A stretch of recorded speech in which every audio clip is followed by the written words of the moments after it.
खुलुमबाय आंनि मुङा राजेश बसुमतारी गिबियावनो आं नोंथांमोन बयखौबो आंनि YouTube चेनेलाव बरायग्रोबाय आसा खालामदों नोंथांमोना मोजाङैनो दङ बेजों लोगोसे आं नोंथांमोनखौ बरायबावनो लुबैयो फैबाय थानाय बैसागो बोथोरनि जि गाहाम हामलायनाय बेखौ आं नोंथांमोननि साफ्रोमसिमबो आङो हामलायहरनायखौ आङो जासिहरनाय जाबाय दा आं नोंथांमोननि सिगाङाव मोनसे भिडिअ खालामनो नागिरदों दा भिडिअआ जाहैगोन गोदोनि बर' गामि आरो दानि बर' गामिनि गेजेराव मा फाराग दङ नोंथांमोना गोबां नुबाय जानांगौ गोदो गोदाय बर'फोरनि गामियाव माबायदिमोन बिसोरनि संसार जानाय रायजो जानाय खामानि दामानि मावलायनाय बेबायदिया गोदोनि बर' समाजनि मानसिफोरनि गेजेराव माबायदिमोन आरो आथिखालनि मानसिफोरनि गेजेराव माबायदि जाखो नोंथांमोना गोबां एक्सपिरियेन्सनि गेजेरजों नुबोगासिनो दं जानांगौ दा बेखिनि बाथ्राखौनो आं नोंथांमोननि सिगाङाव आंबो माबायदि एक्सपिरियेन्स मोनबोदों गोदो गोदाय जेब्ला आं उन्दै सममोन जेब्ला आङो क्लास 8-9 फरायनायमोन जेब्ला आङो 15-16 बोसोरमोन बे समाव बर' समाजनि मानसिफ्रा गोदो गोदायनि मानसिफ्रा माबायदिमोन आरो आथिखालनि मानसिफ्रा माबायदि जाबोखो आं दा बेनि गेजेरावनो तुलना खालामनानै कम्पेयार खालामनानै आङो दिन्थिनो नागिरदों दा बेनिखायनो नोंथांमोना आंनि मोन्दांथि आरो नोंथांमोननि मोन्दांथि बेयो एखे नंगौना नङा बेखौ मिथिनो थाखाय नोंथांमोना आंनि जि भिडिअ बेखौ फार्स्टनिफ्रायनो जोबजासिम नायलांदो दा फैदो बिदिब्ला भिडिअखौ स्टार्ट खालामदिनि नोंथांमोन गोदो गोदाय बर'फोरा गामियाव थानानै रायजो जानो मोजां मोनग्रा हारिमोन बर'फोरा ओरैबायदि जायगाखौ गावसोरनि गामि फसंनायनि थाखाय चइस खालामो सायख'यो जाय जायगायावनोखि दैमा दैसा दं जाय जायगायावनोखि बिफां लाइफां बेबायदिनो हाजो हाला दङ बेबायदि धुनिया जायगाखौ बेबायदि मोजां जायगाखौ बर'फोरा गावनि गामि फसंनायनि थाखाय बिथांमोना सायख'नानै लायोमोन जाहाथे बिसोरनि रायजो जानायाव बिथांमोननि रायजो जानायाव जेबो दै अरनि बन बायदिसिनाफोरनि जेबो मा जाया उसुबिदा जाया बेनिखायनो बैफोरबायदि जायगाखौसो बिथांमोना सायख'नानै लायोमोन दा बेबायदिनो बिसोरो गाव गावनि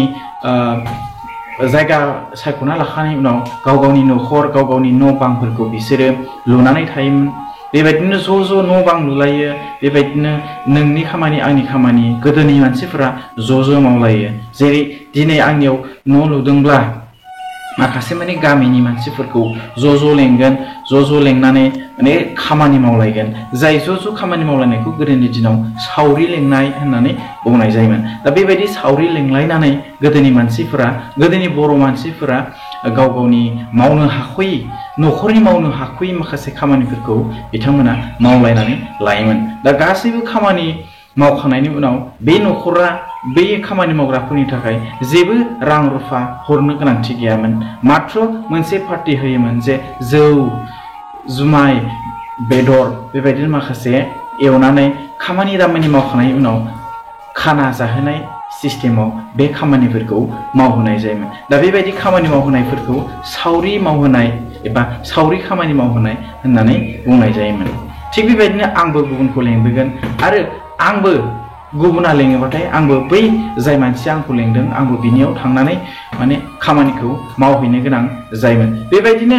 बर' समाजनि गेजेराव गाव गावनि खामानि मावनो हास्लाबैफोरखौ ज' थांलायनानै सावरि हिसाबै खामानिफोरखौ हेफाजाब हैलायोमोन बेबायदिनो माखासे इउनिटिनि गेजेरजों बर'फोरा रायजो जालायोमोन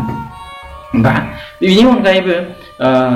हाबा खेराइयावबो बेबायदिनो माखासे हाबा खेराइ जायोब्लाबो बेबायदियाव जोंनिया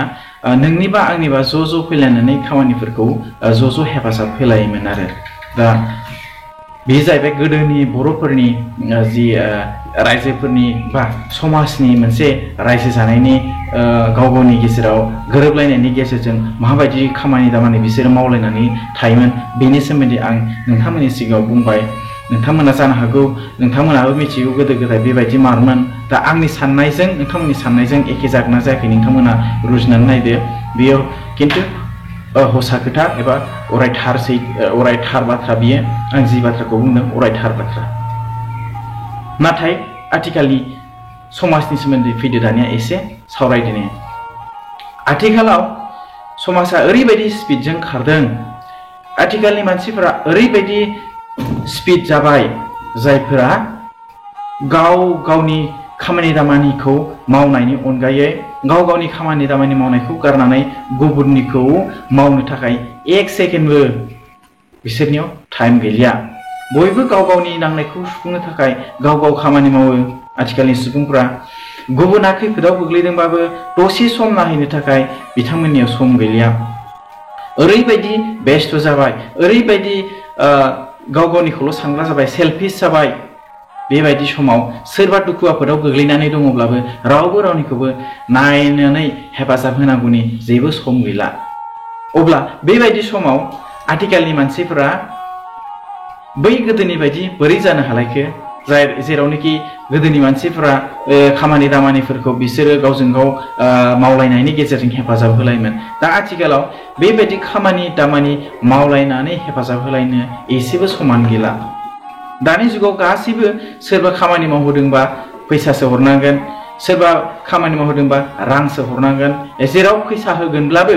दानि जुगाव खामानि मावग्राखौनो मोननो थांला अब्ला नायदो दानि जुगाव ओरैबायदि बेस्थ जाबाय मानसिफ्रा बेनिखायनो जोङो बोसोरसे समा माब्ला थाङो माब्ला फैयो एख फात्ताखौनो मोनला मानोना जों साफ्रोमबो बेस्थ गावनि नांनायखौ होसोनो गावनि नांगौखौ सुफुंनो थाखाय जेरैखि जाया खामानि मावदों मानसिफ्रा जेरैखि जाया थाखा खामायदों गावनि उदैनि थाखाय गावनि न'खरनि थाखाय गावनि न'खराव थानाय साफ्रोमबो मानसिफोरनि जानाय लोंनायखौ सुफुंनो थाखाय आथिखालनि सुबुंफोरा ओरैबायदि बेस्थ बेनिखायनो गाव गावनि बेस्थ'थाखौ गारनानै गुबुननि जि खामानि बेखौ मावनो हैनो थाखाय आथिखालनि मानसिफोरनि गेजेराव एसेबो सम गैला आं बेखौ बुजिदों दा नोंथांमोना माबायदि बुजिदों आंखौ मिथियासै बारा बुजियासै दा नोंथांमोना बे नोंथांमोननि गोसोनि साननायफोरखौ एसेब्लाबो आंनि भिडिअनि कमेन्ट बक्सआव एसेबाबो फोरमायहरनो हागोन किन्तु आं जा बुजिदों बे जाहैबाय गाव गावनि सेल्फिश गोसो गाव गावनि साननायखौ सुफुंनो थाखाय जि खामानि मावनाय बे गासैबो खामानि मावनायनि थाखायनो आथिखालनि मानसिफोरा गुबुननि थाखाय खामानि मावनो एसेबो सम गैला आं बेखौ मिथिदों नोंथांमोन बेखिनियानोसै आरो दानि सुबुंफ्राथ' ओरैबायदि जाबाय गोदोनि सुबुंफोरनि जि न' बांनि लुनायनि जि स्ट्राक्चार बेफोर माबायदिमोन आथिखालनि मानसिफोरनि न' लुनायनि जि स्ट्राक्चार बे माबायदि जाखो गोदोनि दिनाव मानसिफ्रा बर' मानसिफ्रा लुयोमोन थोरिनि आरो इन्जुरफ्राबो जायोमोन बाथा जिगाबनि बा गुबुन गुबुन एंखोरनि दुमनानै बिसोर गोबोरखिजों हा लगायनानै लिरोमोन नाथाय बैबायदि अबस्थानि समा दा गैलिया साफ्रोमनिबो न'खराव थिं जाबाय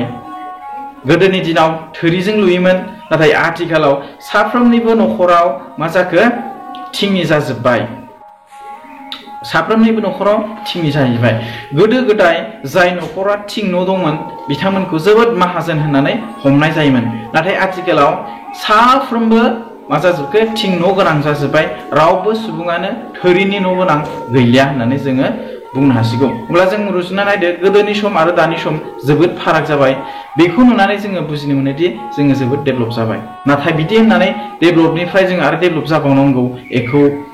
जोङो गोसोनिफ्राय गारनो नाङा नोंथांमोना दा सान जे जोङो आरो डेभेलप जाबावनो गोनां गैलिया बेनो जोंना डेभेलपआ जोबथाबाय होननानै नोंथांमोना दा सान दा जोंहा गोबां डेभेलप जाबावनो गोनां दङ दा बेनिखायनो जों साफ्रोमबो मानसिया गाव गावनि न'खरखौ गाव गावनि समाजखौ डेभेलप खालामनो थाखाय गोबां नाजायो गोबां नाजायो नाथाय समाजखौ डेभेलप खालामनो थांनायनि सिगां जों साफ्रोमबो मानसिया मा जायो गाव गावनि न'खरखौ डेभेलप खालामग्रोदों आरो खालामग्रोदों बेनिखायनो गुबुननि थाखाय साननो थाखाय बिसोरहा जेबो समखौनो मोनाखै हाय लोगोफोर आं नोंथांमोननि सिगाङाव आंनि गोसोनि साननायखौ नोंथांमोननि सिगाङाव फोरमायबाय नोंथांमोना गाज्रि मोनदों मोजां मोनदों आं बेखौ जेबो मिथियाखिसै नोंथांमोना जुदि आंनि भिडिअखौ गाज्रि मोनदोंबा डिसलाइक खालाम आरो मोजां मोनदोंबा लाइक खालाम आरो आंनि भिडिअखौ मोजां मोनदोंबा शेयार खालाम आरो आंनि चेनेलखौ साबस्क्राइब खालामनो दाबाव जाहाथे आं इयुनाव बेबायदिनो माखासे माने सोलोंथाइजों सोमोन्दो गोनां बेबायदिनो भिडिअफोर आपल'ड खालामनायफोरखौ नोंथांमोना थोंजोङै नायनो हायो लोगोफोर आंनि सुंद' गोसोनि सान्थि आंनि सुंद' गोसोनि आं जि रोंगौ बेखिनि रोंनाय बुजिनायखौ आं नोंथांमोननि सिगाङाव शेयार खालामबाय बेयाव जुदि आंहा माखासे गोरोन्थि जाबायबा आंखौ क्षमा खालाम एबा निमाहा हो लोगोफोर आंनि दिनैनि भिडिअ बेखिनियानोसै थेंक इउ फर वाचिं